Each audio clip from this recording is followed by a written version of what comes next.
आज मैं iron man के तीनों पार्ट्स को एक्सप्लेन करने जा रहा हूँ। हम देख पाते हैं कि इस कहानी की शुरुआत अफगानिस्तान के बॉर्डर्स को दिखाते हुए होता है। वहाँ पर यूएस आर्मी भी होती है जो कि किसी ऐसी आदमी का इंतजार कर रही थी जो वो वेपन्स का डील करता था और उसका नाम था टोनी। कुछ ही टाइम में टोनी भी वहाँ पर पहुँच जाता है। टोनी वहाँ के आर्मी को एक मिसाइल दिखाते हुए कहने लगा कि इसे हम लोगों ने बनाया है। ये मिसाइल इतना ज्यादा खतरनाक है कि ये एक ही मिसाइल पूरे कंट्री को तबाह करने का ताकत रखता है और टेस्ट के लिए उन्हें दिखाने के लिए उसका एक्सपेरिमेंट्स किया जाता है। दरअसल टोनी यहाँ पर आर्मी से कोई डील करने के लिए आया था और इस डील से वो बहुत अमीर हो सकता था। डील के बाद वो यहाँ से जाने लगता है। रास्ते में जाते वक्त कोई अचानक से उनके गाड़ियों पर फायरिंग कर दिया जाता है। वहाँ पर मौजूद सारे के सारे आर्मी टोनी को बचाने की कोशिश में लग जाती है, लेकिन वो लोग आर्मी को फायर करके मार देते हैं। टोनी अपनी जान बचाते हुए गाड़ी से बाहर तो आ जाता है, लेकिन उसके पास उसी की कंपनी का बॉम्ब आकर गिरा, जिसके फट जाने से वो काफी ज्यादा जख्मी हो जाता है। यहाँ से हमें एक दिन पहले का सीन दिखाया जाता है जब टोनी को बेस्ट वेपन मेकर का अवार्ड मिला था। दरअसल टोनी जिस कंपनी को चला रहा था उस कंपनी को उसके फादर और उनके दोस्त ने मिलकर बनाई हुई थी, लेकिन जिस जगह इस अवार्ड को दिया जा रहा था उस जगह पर टोनी मौजूद नहीं था। इसीलिए उसका इस अवार्ड को कोई और रिसीव कर लेता है और अगर टोनी वहाँ पर नहीं तो वो आखिर कहाँ पर था। टोनी को दिखाया गया एक कसिनो में। वहाँ पर वो आदमी आता है जिसने टोनी का अवार्ड को रिसीव किया था। वो उसको इस अवार्ड को देता है। तब टोनी कहने लगा कि यार मैं इस अवार्ड को कहाँ पर रखूंगा, मेरे घर में तो जगह ही नहीं है। उस अवार्ड को लोगों को देकर वहाँ से चला जाता है। तभी वहाँ पर एक रिपोर्टर आती है। टोनी से कहने लगी कि क्या आप सेटिस्फाई हैं, क्या आप वेपन्स बना रहे हैं कि वो पूरे कंट्री को डिस्ट्रॉय कर सकती है। तब टोनी कहता है कि हाँ मैं सेटिस्फाई तो हूँ, क्योंकि अगर हम वेपन्स ना बनाए तो लोग हमें ही मार डालेंगे। उसके बाद ये दोनों कुछ टाइम साथ स्पेंड करते हैं, जिसके बाद टोनी को बताया जाता है कि उसके साथ अफगानिस्तान के लिए फ्लाइट है। यह सुनने के बाद टोनी अपने ही प्राइवेट जेट से अफगानिस्तान आ जाता है। अब सीन को प्रेजेंट में शिफ्ट कर दिया जाता है। बॉम्ब ब्लास्ट की वजह से टोनी बेहोश हो चुका था। उसे एक बैटरी से कनेक्टेड कर दिया गया था। जब उसे होश आता है तो वो यह देखकर काफी हैरान रह गया था कि मेरे साथ बैटरीज क्यों लगाई गई हैं। होश में आकर अपने साथ में खड़े आदमी से पूछने लग जाता है कि मेरे साथ यह क्या हो रहा है। तब वो आदमी उसे बताता है कि जब तुम्हारे साथ वो बॉम्ब एक्सप्लोड हुआ था तो उसके कई टुकड़े तुम्हारे बॉडी के अंदर चले गए थे। वो इतने छोटे पीसेस थे कि हम उन्हें बाहर नहीं निकाल सकते थे। इसका अब एक ही हल बचा हुआ था कि हम उन पीसेस को तुम्हारे दिल के पास जाने से रोक सके। तो इसीलिए हम इलेक्ट्रोमैग्नेटिक वेव को यूज कर रहे हैं। तो इसीलिए तुम्हें घबराने की कोई जरूरत नहीं है। लेकिन यहाँ पर हमें पता चलता है कि टोनी को कोई टेररिस्ट ने किडनैप कर लिया है कि तभी वहाँ पर उन टेररिस्ट का लीडर आता है। वो टोनी से कहने लगा कि तुम जानते हो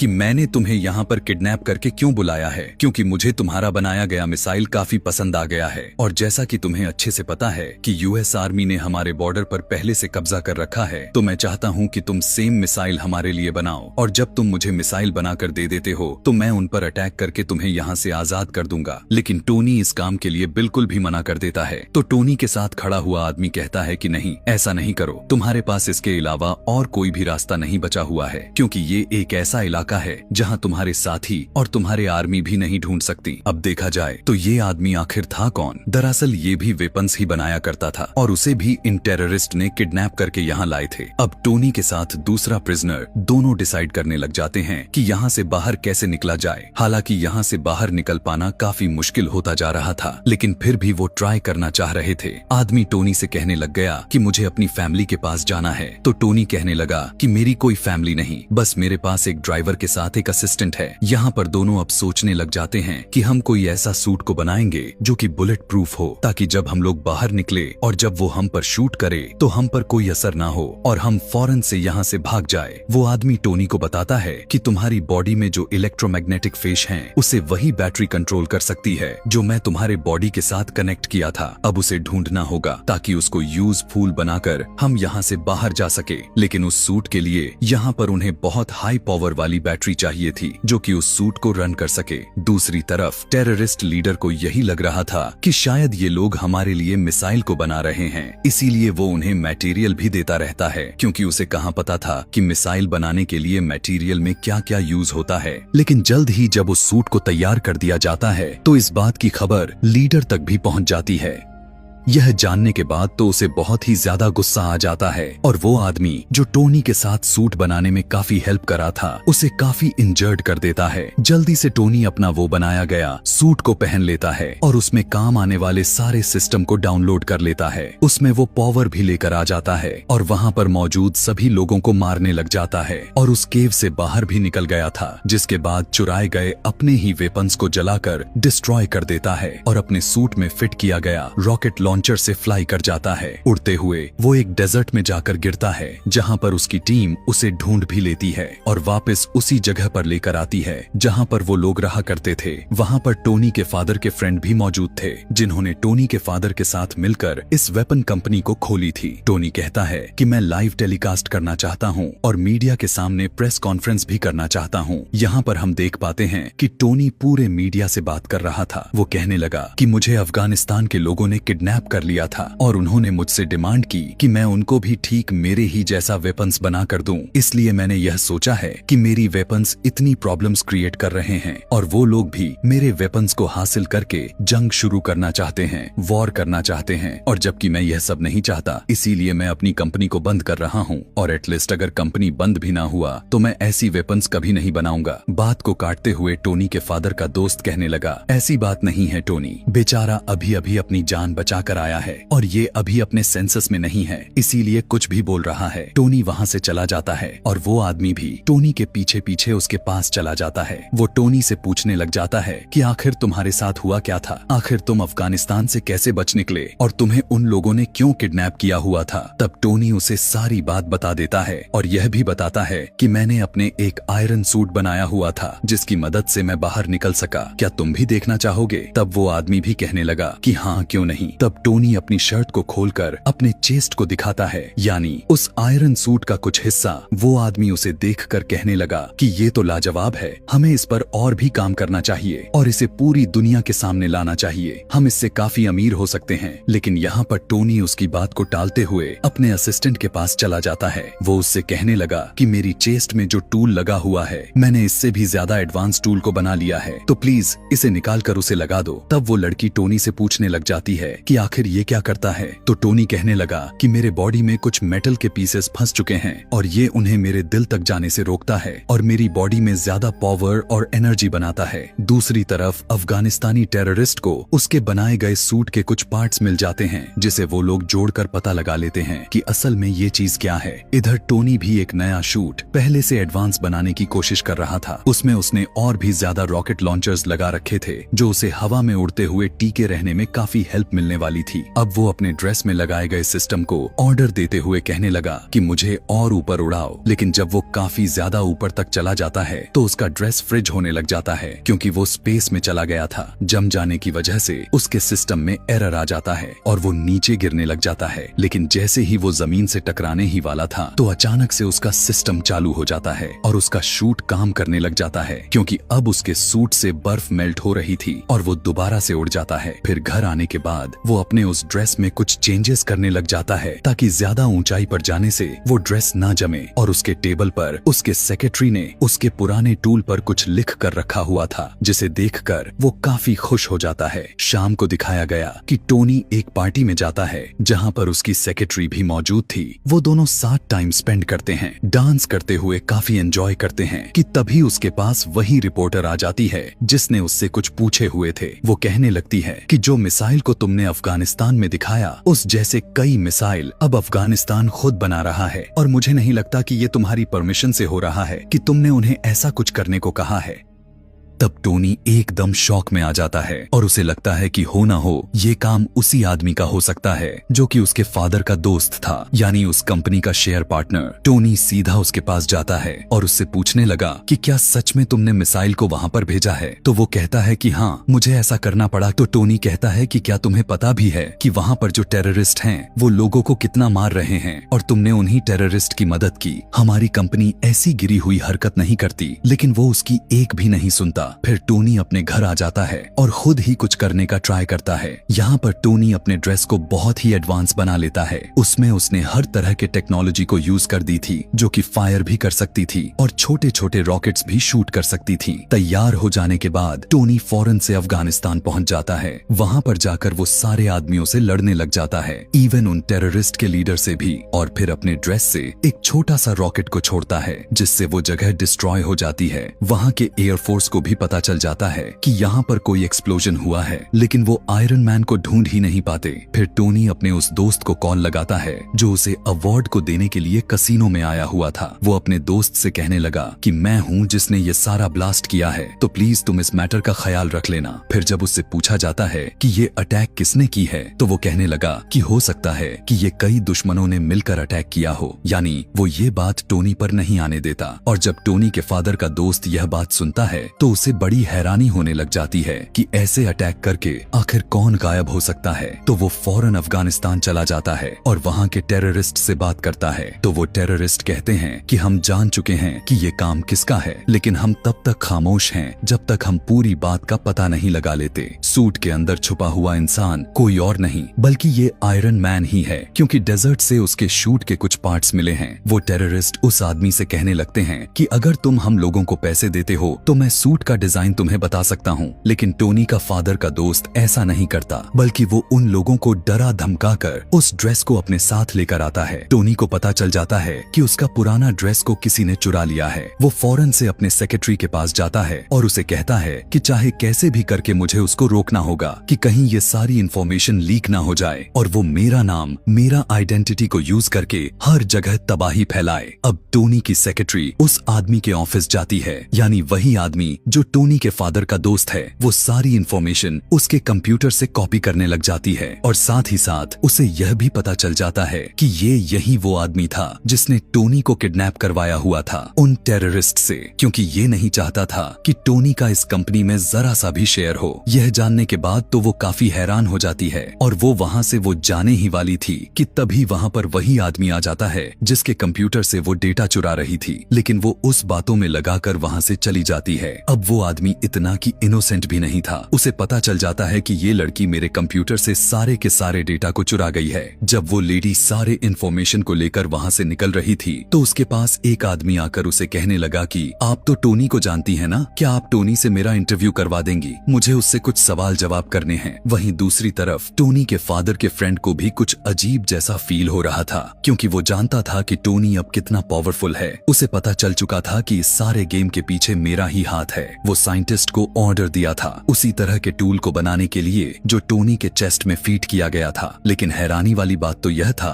कि जिस टूल को ये बनवा रहा था उसका साइज काफी बड़ा था, लेकिन उसको कंप्लीट होने में बहुत टाइम था। तो ये काफी गुस्से में टोनी के घर जाकर उसके बॉडी को डीएक्टिवेट कर देता है और उसके चेस्ट में से वो टूल, यानी जो उसका हार्ट था, वो अपने साथ लेकर जाता है, जिसकी वजह से टोनी बहुत डाउन फील करने लग गया था और उसके बगैर वो ज्यादा देर तक जिंदा रहने वाला नहीं था। कि तभी टोनी को याद आता है कि उसके सेक्रेटरी ने उसे एक पुराना टूल भी दिया हुआ था। वो फौरन से उसको अपने अंदर लगा लेता है और अपना ड्रेस दोबारा से अपने बॉडी पर लेकर आता है। अब टोनी का फादर का फ्रेंड टोनी के उस नए वाले टूल को लेकर जा चुका था। उसने अपने पास काफी बड़ा आयरन जायंट बना रखा था जिसका नाम वो आयरन मोंगर रखा हुआ था। वो आदमी उस टूल को जो टोनी के चेस्ट से निकाला था उसके अंदर डाल देता है, जिससे वो एक्टिवेट होने लग जाता है और उसमें बहुत ही ज्यादा मात्रा में पावर्स आ जाती है। लेकिन उतने ही देर में टोनी का आयरन मैन भी आ जाता है और अब इन दोनों में काफी ज्यादा फाइट शुरू हो चुकी थी। अब वो दोनों लड़ते लड़ते रोड पर आ जाते हैं। तभी आयरन मैन को याद आता है कि अभी तक ये सूट पूरी तरह से ठीक नहीं हुआ है, यानी अब ये ज्यादा हाइट पर जाकर फ्रिज हो जाएगा। वो फौरन से ऊपर स्पेस में जाने लग जाता है ताकि आयरन मोंगर भी उसका पीछा करे। और जब दोनों बहुत ही ऊपर पहुंच जाते हैं तो आयरन मोंगर का ड्रेस जमने लग जाता है और वो नीचे गिरने लग जाता है। लेकिन तभी वो नीचे आते ही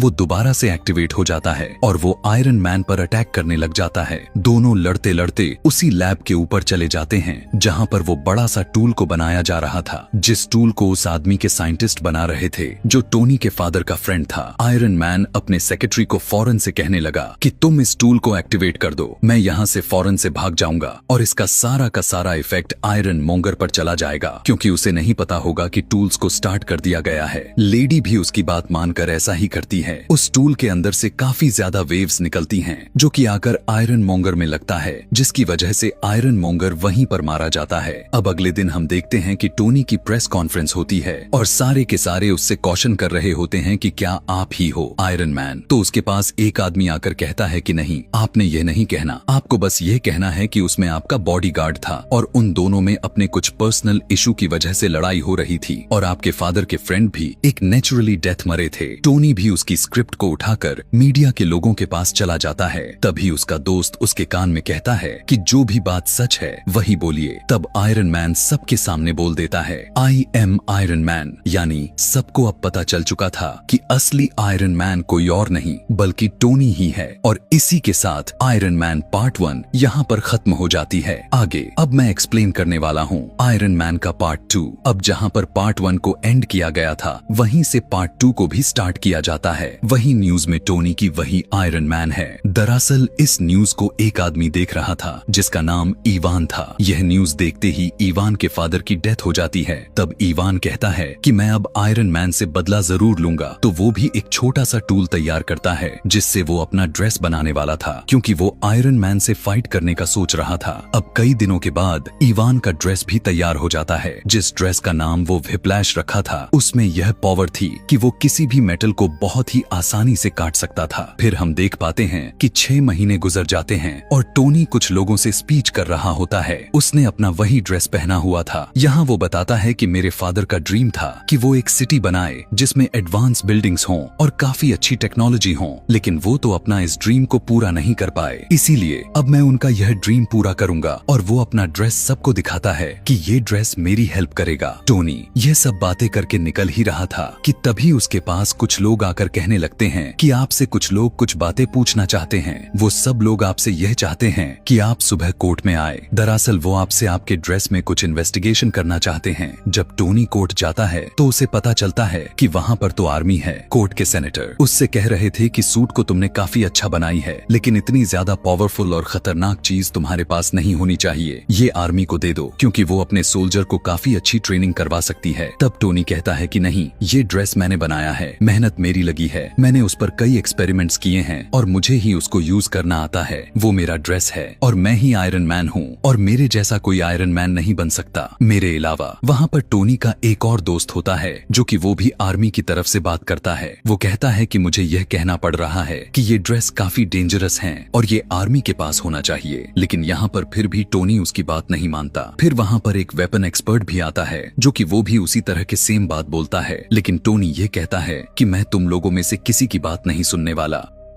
टोनी उन सभी लोगों से कहने लगा कि मैं जानता हूँ आप लोगों को ऐसा कहने और करने के लिए किसने कहा है। इनफैक्ट वो आदमी इसलिए चाहता है कि आप लोग मेरा ड्रेस ले ले, क्योंकि वो खुद ऐसा रेस नहीं बना पा रहा। उसने मेरी कॉपी करके कई ज्यादा शूट बनाए हैं, लेकिन वो शूट मेरे शूट जैसा काम ही नहीं करता। यहाँ पर टोनी प्रूफ भी दिखाने लग जाता है कि सच में वो आदमी कैसा है। वो कहता है कि इतना भी बड़ा वेपन मेकर वो उसे कंट्रोल ही नहीं कर पा रहा, तो आप लोग कैसे कर पाएंगे? इसे सिर्फ मैं ही हूँ जो बहुत ही आसानी के साथ चला सकता हूँ और मैं जानता हूँ कि मैं किसी को भी नुकसानदेह नहीं कर सकता। सबको यह बात अच्छी लगती है और वो यहाँ से उठकर चला जाता है। दूसरी तरफ हम देखते कि हैं इवान अपना व्हिप्लैश वाले ड्रेस को कंप्लीट कर चुका था और अब वो आयरन मैन से लड़ाई करने जाने के लिए जाता है। दूसरी तरफ टोनी भी अपने ड्रेस को चेक कर रहा होता है। उसकी ड्रेस में एक ऐसा कोर होता है जो कि सबसे ज्यादा यूजफुल था, लेकिन यूजफुल होने के साथ साथ वो काफी ज्यादा खतरनाक भी था और उसकी वजह से टोनी के बॉडी में काफी ज्यादा पॉइजन फैल रहा था। उसी दौरान टोनी इस सोच में भी पड़ जाता है कि अगर मुझे कुछ हो गया तो कंपनी का क्या होगा। तो वो अपने सेक्रेटरी को बुलाता है और उससे कहता है कि मैं तुम्हें अपने कंपनी का सीईओ बनाता हूँ। ये कंपनी अब से तुम्हारे अंडर है, जिसको चाहे हायर कर सकती हो। फिर टोनी की जो सेक्रेटरी है वो अब उसके कंपनी की सीईओ बन चुकी थी। वो एक लड़की को एक इंटरव्यू लेने के लिए बुलाता है, लेकिन वो लड़की किसी कंपनी की एजेंट होती है। फिर हम देखते हैं कि एक कार रेस हो रही होती है और उसमें टोनी ने भी पार्टिसिपेट किया हुआ था, लेकिन तभी वहाँ उस रेस ट्रैक पर इवान यानी व्हिप्लैश आ जाता है और उस पर अटैक कर देता है, जिससे उसकी गाड़ी 2 हिस्सों में बट जाती है। ये न्यूज़ टोनी की असिस्टेंट यानी उसकी सेक्रेटरी भी देख रही थी और उसके बॉडीगार्ड से कहने लगती है कि हमें फौरन उसकी मदद के लिए जाना होगा। वो दोनों जाते हैं और टोनी को उसका ब्रीफकेस यानी उसके शूट केस को देते हैं, जिसके अंदर वो आयरन मैन वाला ड्रेस होता है और टोनी उस पहन लेता है। अब आयरन मैन और व्हिप्लैश में काफी लड़ाई शुरू हो जाती है, लेकिन आयरन मैन जो भी अटैक्स किए जा रहा था व्हिप्लैश उसे रोके चला जा रहा था। और इसी लड़ाई के दौरान आयरन मैन व्हिप्लैश पर एक जोरदार से अटैक करता है, जिससे फाइनली व्हिप्लैश पूरी तरह से डिफीट हो जाती है। व्हिप्लैश को अरेस्ट कर लिया जाता है। थोड़ी ही देर बाद टोनी को पुलिस के साथ लेकर आया जाता है, इवान से यह पूछने के लिए कि वो उस पर अटैक आखिर क्यों किया, लेकिन वो बिल्कुल चुप रहता है। तब टोनी उसे कहने लगा कि वैसे तो तुम्हारी टेक्नोलॉजी कुछ कम नहीं थी, तुम अगर ये आर्मी को बेच देते तो तुम काफी अमीर हो सकते थे। और यह कहकर वहाँ से वो चला जाता है। फिर हम देखते हैं कि इवान के पास एक और आदमी आता है जो कि सेम टू सेम इवान के जैसा ही लग रहा था, यहाँ तक कि उसका यूनिफॉर्म भी। दरअसल उसे उसके पास इसलिए भेजा गया था कि उसे मरवा कर लोगों को यह शो किया जा सके कि इवान मर चुका है। और एक आदमी जो कि बहुत ही बड़ा गैंगस्टर था, असल में वो इवान को रेस्क्यू कर लेता है और उसे निकलवा लेता है। सभी को यही लग रहा था कि इवान मारा जा चुका है, क्योंकि उन्होंने वहाँ पर ब्लास्ट करवाकर नकली इवान को मरवा दिया था। वो गैंगस्टर किसी इंडस्ट्री का ओनर था और टोनी का सबसे बड़ा दुश्मन था। वो यह चाहता था कि वो भी आयरन मैन के ड्रेस की तरह कई ज्यादा ड्रेसेस बनाए और जिसके बाद वो उनसे पूरी आर्मी को बना डाले। और यह वजह था कि इवान को जेल से आजाद करवाया था। दूसरी तरफ टोनी का वो वाला कोर उसे काफी तकलीफ दे रहा होता है। वो उसकी चेस्ट में बहुत ही ज्यादा मात्रा में पॉइजन बढ़ाते जा रहा था, जिससे उसे फील हो रहा था कि अगर उसके लिए कुछ न किया जाए तो वो मारा जाएगा। लेकिन इस बात की फिक्र न करते हुए वो अपनी बर्थडे पार्टी रखता है, जिसमें वो अपने शूट के साथ डांस कर रहा होता है कि तभी उसका वो ब्लैक फ्रेंड आता है और उसे कहने लगा कि आर्मी का ऑर्डर है कि कल तुम्हें या तुम्हारे ड्रेस को उनके सामने लाया जाएगा। वो आदमी भी अब टोनी से तंग आ चुका था। वो कहता है कि तुम अपना ड्रेस पहनकर पार्टी कर रहे हो, तुम जानते भी हो कि ये कितना खतरनाक है। लेकिन टोनी उसकी बातों पर जरा सा भी ध्यान नहीं देता। तो गुस्से में वो भी टोनी का पुराना ड्रेस पहनकर आ जाता है और उन दोनों में अब काफी ज्यादा फाइट होने लग जाती है। दोनों ने आयरन वाले ड्रेसेस पहन रखे थे और दोनों चाहते थे कि किसी न किसी तरह से एक दूसरे को हरा दे ताकि पहला वाला जीत जाए। अब दोनों अपने अपने हाथों से लेजर निकालने लग जाते हैं और सेम टाइम निकलने की वजह से दोनों लेजर आपस में टकरा जाते हैं, जिसकी वजह से बहुत ही बड़ा ब्लास्ट होता है। दरअसल जहां पर टोनी अपने बर्थडे पार्टी कर रहा था वो जगह कोई और नहीं बल्कि टोनी की कंपनी ही थी, जो अब पूरी तरह से बर्बाद हो चुकी थी। अब वहां से टोनी का पुराना ड्रेस लेकर वो ब्लैक वाला फ्रेंड चला जाता है, लेकिन टोनी वहीं पर नशे की हालत में था। फिर हमें दिखाया गया कि एक आंख वाला आदमी टोनी के पास आकर उसे कहने लगा कि तुम्हारे फादर क्या क्या करना चाहते थे और तुम क्या कर रहे हो, तुम नशा करके इधर उधर पड़े रहते हो। तब टोनी कहता है कि तुम अपनी जुबान बंद रखो, तुम होते कौन हो। ऐसे बोलने वाले जवाब में वो आदमी कहने लगा कि मैं तुम्हारे बारे में सब कुछ जानता हूँ। वो लड़की जो तुम्हारे कंपनी में इंटरव्यू देने के लिए आई थी वो कोई और नहीं बल्कि वो मेरी ही सीक्रेट एजेंट है और तुम्हारी सारी बातें और तुम्हारी सारी रिपोर्ट्स देते आ रही है। फिर वो आदमी यह भी कहने लगा कि मैं यह नहीं चाहता कि तुम्हारा कोई नुकसान हो, मैं चाहता हूँ कि तुम एक और अच्छा ड्रेस बनाओ जिससे पूरी दुनिया को फायदा हो। और मेरे पास तुम्हारे फादर के कुछ चीजें भी हैं और तुम चाहो तो तुम उसे मेरे से ले भी सकते हो। टोनी उस एक आंख वाले आदमी के पास से वो सारी चीजें लेकर आता है तो उसे पता चलता है कि उसके फादर जो उस सिटी को बनाना चाहते थे वो उस टूल की मदद से बनाई जा सकती थी। जिसके बाद वो उस पर पूरी तरह से रिसर्च करने लग जाता है। वहाँ पर उसके कोर का पूरा डिजाइन भी नजर आ जाता है। उस पर थोड़ी सी और रिसर्च करने के बाद वो बहुत ही एडवांस टूल को तैयार कर लेता है और फिर वो उसी टूल से एक नया ड्रेस तैयार करता है जिसका नाम मार्क 6 रखता है। इसके साथ ही उसे इवान की कॉल भी आते हैं जो कहती है कि मैंने तुम्हारे दुश्मन के साथ मिलकर काफी अच्छा ड्रेस तैयार कर लिया है। मैं वेट करूंगा जब तुम और मैं आमने सामने होंगे और देखते हैं कि कौन जीतता है। अब मैं आप लोगों को एक राज की बात बताता हूँ कि आखिर इन लोगों ने उस ड्रेस को कैसे तैयार किया। टोनी का वो पुराना ड्रेस जो कि टोनी का दोस्त आर्मी के पास लेकर चला गया था। उस ड्रेस में इवान ने और टोनी के दोस्त ने कुछ चेंजेस किए और उसको और भी ज्यादा एडवांस बना दिया कुछ टेक्नोलॉजी की मदद से, जो कि अब वो बहुत सारी वॉर्स लड़ सकता था, फाइट कर सकता था। अब दूसरी तरफ टोनी का दुश्मन लोगों के बीच स्पीच कर रहा था कि मैं आयरन सोल्जर्स बनाए हैं क्योंकि अब आयरन आर्मी का दौर चल रहा है। दूसरी तरफ टोनी को भी मालूम हो जाता है कि इवान किसी का भी नहीं है, वो कभी भी कुछ भी कर सकता है। तो वो फौरन उसी अपने दुश्मन यानी उसी इंडस्ट्री ओनर के पास आया। उसे जाकर कहता है कि इवान अच्छा नहीं है क्योंकि वो तुम्हारे साथ धोखा करेगा, वो तुम्हारी सारी आर्मी को अपने कब्जे में ले लेगा और सिटी पर अटैक करवा देगा। और जबकि उसका कहा हुआ बात सच हो जाता है, इवान देखते ही देखते सभी आर्मी शूट्स को अपने काबू में कर लेता है और उस वॉर मशीन को भी, जो इन लोगों ने नई टेक्नोलॉजी के साथ तैयार की हुई थी, वही सूट जो कि टोनी का पुराना ड्रेस था। टोनी उस इंडस्ट्री के ओनर से कहने लगा कि मैंने कहा था कि ऐसा ही होगा, इसीलिए अब जाओ अपने सोल्जर्स को कंट्रोल करो। लेकिन अब तो बहुत देर हो चुकी थी। तभी सीक्रेट एजेंट भी वहां पर पहुंच जाती है जहां से इवान इन सारे आर्मी सोल्जर्स के सूट को कंट्रोल कर रहा था, लेकिन वो सारे के सारे अपने कंट्रोल से बाहर हो चुके थे। तभी वहां पर टोनी यानी आयरन मैन आता है। वो आते ही अपने पावर्स का यूज करता है और सारे आयरन सोल्जर्स को मार गिराता है। लेकिन तभी उसके सामने व्हिप्लैश आ जाता है जो कि अब बहुत ही ज्यादा एडवांस हो गया था। अपने उसी ड्रेस में टोनी यानी आयरन मैन उस पर अटैक करने लग जाता है, लेकिन आयरन मैन का उस पर कोई असर नहीं हो रहा था क्योंकि व्हिप्लैश अब काफी ताकतवर हो चुका था और अब वो जान चुका था कि आयरन मैन का मुकाबला कैसे करना है। तभी टोनी को याद आता है कि उसकी और उसके ब्लैक फ्रेंड की लेजर आपस में टकराई तो बहुत बड़ा ब्लास्ट हुआ था। वो अपने उस फ्रेंड से कहता है कि चलो जल्दी से उस एक्सपेरिमेंट्स को दोबारा से करते हैं, और दोनों ठीक ऐसा ही करते हैं जिससे वहां पर काफी बड़ा ब्लास्ट होता है, जिसकी वजह से व्हिप्लैश वहीं पर मारा जाता है। अब अगले सीन में हमें दिखाया गया कि टोनी के पास एक आंख वाला आदमी आता है और उससे कहने लगा कि अब मैं तुम्हें एक गुड न्यूज दे रहा हूँ, तुम्हारा जो आयरन मैन वाला ड्रेस है उसको एवेंजर्स ने प्रूफ कर लिया है, यानी अब वो एवेंजर टीम में यूज होने वाला है। लेकिन आई एम सॉरी, तुम उसके लिए सिलेक्ट नहीं हुए, तुम्हें सिर्फ पीछे से काम करना होगा। तब टोनी कहता है कि कोई बात नहीं, मैं इसके लिए तैयार हूँ, लेकिन मुझे इस बात का क्रेडिट चाहिए। फिर अगले सीन में हम देखते हैं कि कोर्ट के सेनेटर टोनी यानी आयरन मैन को और उसके ब्लैक फ्रेंड को मेडल देते हैं और उसने कहने लगते हैं कि इस दुनिया को बचाने के लिए शुक्रिया। और इसी के साथ आयरन मैन पार्ट 2 भी यहीं पर खत्म हो जाती है। तो अब हम आगे बढ़ने वाले हैं आयरन मैन के पार्ट 3 की तरफ। इस मूवी को शुरू किया जाता है एक फ्लैशबैक को दिखाते हुए, जहां पर एक लेडी उसको बता रही थी कि मैंने एक ऐसा वायरस बनाए हैं जिसमें बहुत सारे पावर्स हैं, इवन जो लोग डिसेबल हैं वो भी अपने पावर्स को वापस ला सकते हैं, यानी वो अपने बीमारी से आजाद हो सकते हैं। तभी वहां पर एक ग्लासेस वाला साइंटिस्ट आता है जो कि टोनी से कहने लगा कि हमारी कंपनी एक बहुत ही बड़ा एक्सपेरिमेंट्स करने वाली है, उसमें बहुत ज्यादा एडवांस टूल यूज होने वाले हैं, तो मैं तुम्हें ऑफर कर रहा कि तुम मेरे कंपनी को ज्वाइन कर लो।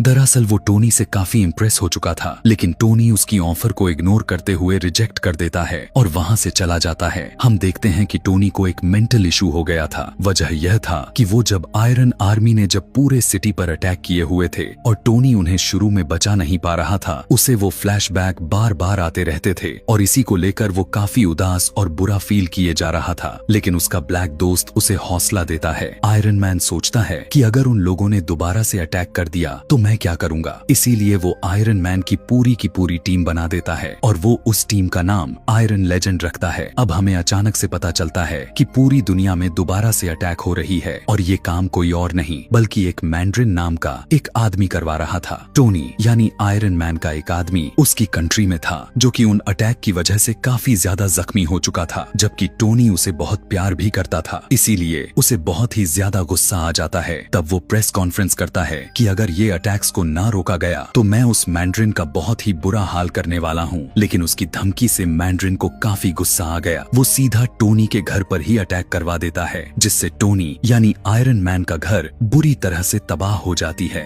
उस वक्त टोनी के साथ वही लड़की भी थी जिसने वो उस वायरस को बनाया हुआ था जो कि डिसेबल लोगों को ठीक कर सकती थी। आयरन मैन अपना ड्रेस पहनता है और उस लड़की को बचाकर वहां से लेकर चला जाता है, लेकिन आयरन मैन के शूट में एक एरर आ जाता है जिस जगह पर उसे लैंड करना था वो वहाँ पर ना जाकर किसी ऐसी जगह पर गिरता है जहाँ पर स्नो फॉलिंग हो रही थी। लेकिन अभी भी उम्मीदें थीं क्योंकि शूट में कुछ पावर्स मौजूद थे। वो चाहता तो वो उस जगह पर वापस जा सकता था जहाँ पर उसे जाना था। दूसरी तरफ पूरी दुनिया में काफी उदासी के साथ खामोशी छा गया था क्योंकि उन्हें तो बस यही लग रहा था कि टोनी मारा जा चुका है उसी अटैक में जो कि उसके घर पर किया गया था, क्योंकि उसके बाद टोनी अभी तक किसी को दिखाई भी नहीं दिया था। आयरन मैन जिस विलेज में गिरा हुआ था उस वहाँ पर एक बच्चा दिखाई देता है। वो उससे बहुत सारी बातें करने लग जाता है क्योंकि वो बच्चा उसे काफी इनोसेंट लगता था। टोनी देखता है कि वो विलेज भी तबाह हो चुका है और ठीक उसी तरह से उसे भी तबाह किया गया था जिस तरह से टोनी के घर पर हमला किया गया था। तब वो समझ जाता है कि जरूर इसके पीछे मैंड्रिन का ही हाथ है और वहाँ वो इन सारे केस पर रिसर्च करने लग जाता है। उसे पता चलता है कि ये एक्सप्लोजन किसी वेपन्स के जरिए नहीं किए हुए हैं बल्कि ये तो उन सोल्जर्स ने किए हैं जिसके अंदर सुपर पावर्स हैं। टोनी सभी से मैंड्रिन के लोकेशन के बारे में पूछता है लेकिन कोई भी उसे कुछ भी नहीं बता पाते, लेकिन वो बच्चा से मैंड्रिन के लोकेशन तक पहुंचा देता है। विलेज में टोनी ने कुछ वेपन्स भी तैयार कर रखे थे तो वो अपने साथ लेकर यहाँ पर आया हुआ था। यहाँ पर आने के बाद उसे पता चलता है कि मैंड्रिन तो था ही नहीं, वो ड्रामा कर रहा था कि जिसे कि वहाँ पर सिर्फ एक आदमी था। वो उस जगह की वीडियोस बनाकर पब्लिश किया करता था। लेकिन यहाँ पर हमें दिखाया जाता है कि टोनी को कैद कर लिया गया था और वहीं पर हमें उसी आदमी यानी उसी साइंटिस्ट को दिखाया गया। वो टोनी को बताता है कि मैंने उसी वायरस को यूज करके मैंने खुद की डिसेबिलिटी को खत्म कर दिया है और अब मैं काफी स्ट्रांग हो चुका हूँ। वो साइंटिस्ट टोनी को बताता है कि मैंने तुम्हारी दोस्त यानी तुम्हारी सेक्रेटरी को भी किडनैप कर रखा है। वो उसे उसका विजन दिखाते हुए कहता है कि अब ये मेरे कब्जे में हो चुकी है। दरअसल वो उसे कहीं और किडनैप किया गया था और ये सिर्फ उसकी होलोग्राम थी। अब वो लड़की जिसने वायरस को तैयार किया हुआ था वो कई सालों से साइंटिस्ट के लिए ही काम कर रही थी, लेकिन जब उस साइंटिस्ट को पता चलता है कि ये टोनी से भी मिलने गई थी तो वो उस लड़की को वहीं पर शूट करके मार देता है। हम देख पाते हैं कि ये साइंटिस्ट काफी अच्छी टेक्नोलॉजी यूज करता था जिसकी वजह से उसकी लोकेशन को कोई भी ट्रैक नहीं कर पा रहा था। वहाँ पर वॉर मशीन भी थी जो कि टोनी का फ्रेंड चला रहा था, यानी वही आयरन शूट जो वो लेकर भागा था, लेकिन अब उस ड्रेस का हुलिया को चेंज कर लिया था और ये उसी साइंटिस्ट ने किया हुआ था। दरअसल वो टोनी को यह बताना नहीं चाहता था कि ये वही ड्रेस है। वो उस ड्रेस को यानी उसी सूट को अपने पास लेकर आता है, लेकिन टोनी भी कुछ कम नहीं था। दरअसल वो पहले से ही प्लानिंग कर चुका था, इसीलिए वो अपने शूट के जरिए अपनी जान छुड़ाकर भाग निकला था क्योंकि उसे अब मैंड्रिन के लोकेशन का पता लगाना था। इसी दौरान टोनी को पता चलता है कि वो साइंटिस्ट एडवांस शूट को चुराकर यूएस के प्रेसिडेंट को मारने का प्लान कर रहा है और इसके लिए उसे कुछ भी करके उसे रोकना होगा। और यही काम करने के लिए वो साइंटिस्ट भी वहाँ पर पहुँच जाता है जहाँ पर वो प्रेसिडेंट था जो कि किसी और कंट्री में जाने के लिए तैयार हो रहे थे। वो उसे किडनैप करके उसे किसी सीक्रेट लोकेशन पर लेकर आता है जहाँ पर कोई भी नहीं पहुँच सकता था, लेकिन टोनी वहाँ पर पहुँच जाता है क्योंकि उसकी मदद कोई और ने नहीं बल्कि उसी बच्चे ने की थी। वहाँ पर जाकर टोनी बाकी के सारे पैसेंजर्स को भी बचा लेता है, लेकिन जब बारी आती है प्रेसिडेंट को बचाने की तो इतने ही देर में वो साइंटिस्ट उसे लेकर वहाँ से जा चुका था और वो प्रेसिडेंट को बचाने में नाकामयाब रह गया था। लेकिन हमें यह जरूर पता चल जाता है कि साइंटिस्ट की सीक्रेट लोकेशन क्या थी। दरअसल ये खुफिया जगह एक समुंदर के पास थी। प्रेसिडेंट को किडनैप करके यहाँ पर लाने की वजह यह था कि वो साइंटिस्ट उसकी लाइव डेथ करके पूरी मीडिया के साथ पूरे दुनिया को दिखाना चाहता था ताकि उसे पॉपुलैरिटी मिले, यानी ये बहुत ही ज्यादा मशहूर हो जाता और लोग उससे डरने लग जाते। और प्रेसिडेंट को पकड़ना इतना आसान भी नहीं हुआ था, बल्कि प्रेसिडेंट के नीचे जो आदमी था यानी वाइस प्रेसिडेंट, उसने जेलेसी में आकर प्रेसिडेंट की किडनैपिंग में उस साइंटिस्ट की हेल्प की थी और उसने ये सब अपने लालच में किया हुआ था कि उसकी एक डिसेबल बेटी थी जिसको वही वायरस देकर साइंटिस्ट ने ठीक कर दिया था। अब हम देखते हैं कि टोनी और उसका ब्लैक फ्रेंड उसी जगह पर होते हैं जहां पर वो साइंटिस्ट प्रेसिडेंट के साथ था। टोनी अपने दोस्त से कहता है कि मैं अपनी असिस्टेंट यानी सीईओ को बचाऊंगा और तुम जाकर प्रेसिडेंट को बचाओगे। फिर हमें दिखाया गया कि आयरन मैन उस आदमी के सामने पहुंच चुका था, यानी उस साइंटिस्ट के सामने। उन दोनों में काफी ज्यादा ही फाइट हो जाती है और दोनों ने ड्रेसेस पहन रखे थे। दूसरी तरफ वो ब्लैक फ्रेंड ने प्रेसिडेंट को भी बचा लिया था और उन्हें भी आयरन सूट पहनाकर सेफ कर लेता है और कहता है कि आप यहाँ से चले जाएं। आयरन मैन भी अपने सीईओ यानी अपने दोस्त को बचाने की कोशिश में था, लेकिन तभी वो बड़ी टॉवर से सीधा आग में गिर जाती है। टोनी यानी आयरन मैन डर जाता है। उसे लगता है कि उसकी असिस्टेंट जलकर मारी गई, लेकिन ट्विस्ट ट्विस्ट तो तब आता है जब पता चलता है कि उस साइंटिस्ट ने उस वायरस को उसके अंदर भी इंजेक्ट किया हुआ था, जिसकी वजह से उसे आग से कुछ नहीं होता और वो ठीक हो जाती है। यहाँ पर इनके लिए एक प्लस पॉइंट हो गया था। अब हमें दिखाया गया कि टोनी यानी आयरन मैन साइंटिस्ट से लड़ने लग जाता है। उन दोनों में काफी ज्यादा फाइट होने लग जाती है, लेकिन तब टोनी देखता है कि ना तो उसके आर्मी का कोई असर हो रहा था, ना ही उसके अटैक्स का। तब यहाँ पर उसके पास एक आइडिया आता है। वो अपना ड्रेस उतारता है और उसी साइंटिस्ट को पहना देता है। दरअसल यहाँ पर भी टोनी प्लान करके आया हुआ था। टोनी अपने शूट को ब्लास्ट हो जाने को कमांड देता है और वो हो भी जाता है, लेकिन वो साइंटिस्ट बहुत ही ज्यादा चालाक निकला। उसने भी उस वायरस को अपने अंदर इंजेक्ट कर रखा था, जिसकी वजह से वो सरवाइव कर जाता है और उसके ऊपर कुछ भी आग का असर नहीं हो रहा था। बस वो थोड़ा जल तो चुका था, लेकिन उनसे फिर भी अभी कुछ पावर्स बची हुई थी। लेकिन तभी वहाँ पर टोनी का असिस्टेंट आ जाती है और वो साइंटिस्ट को काफी बुरी तरह से मार देती है, जिससे वो अब फाइनली जाकर वो साइंटिस्ट का काम तमाम हो जाता है, यानी वो मर जाता है। यहाँ पर टोनी और उसकी असिस्टेंट दोनों पास आकर गले मिलते हैं और यहाँ पर दोनों आपस में कॉन्फ्रेंस करते हुए कहते हैं कि वो दोनों एक दूसरे को पसंद करते हैं। उधर टोनी अपने बाकी के आयरन आर्मी को ऑर्डर देते हुए कहता है कि खुद को ब्लास्ट कर लो, और ऐसा ही होता है। ऊपर आसमानों में ऐसा लग रहा था कि जैसे फायरवर्क्स हो रहे हैं। फिर अगले सीन में हमें दिखाया जाता है कि पुलिस ने नकली मैंड्रिन और उस वाइस प्रेसिडेंट को अरेस्ट कर लिया था। अब क्योंकि टोनी काफी फेमस हो चुका था, इसीलिए दुनिया के बड़े बड़े साइंटिस्ट उसका सर्जन करने लग जाते हैं। उसमें जो मेटल के पीसेस पड़े हुए थे जो उसके दिल के पास जाने वाले थे, वे उसे निकाल देते हैं। और अब ये एक बहुत ही बड़ी गुड न्यूज थी, क्योंकि अब उसे ना तो किसी टूल की जरूरत थी, ना तो उसे किसी कोर की, और ना ही आयरन मैन सूट की कि वो उसे जिंदा रख सके। इसीलिए वो उस टूल को समुंदर में फेंक देता है और उसकी दोस्त यानी सीईओ को भी ठीक कर दिया जाता है। और यहीं पर इस मूवी की हैप्पी एंडिंग हो जाती है। अगर आपको आयरन मैन की ये तीनों पार्ट्स अच्छे लगे होंगे तो कमेंट में नेक्स्ट लिखना ना भूलें। Thanks for watching.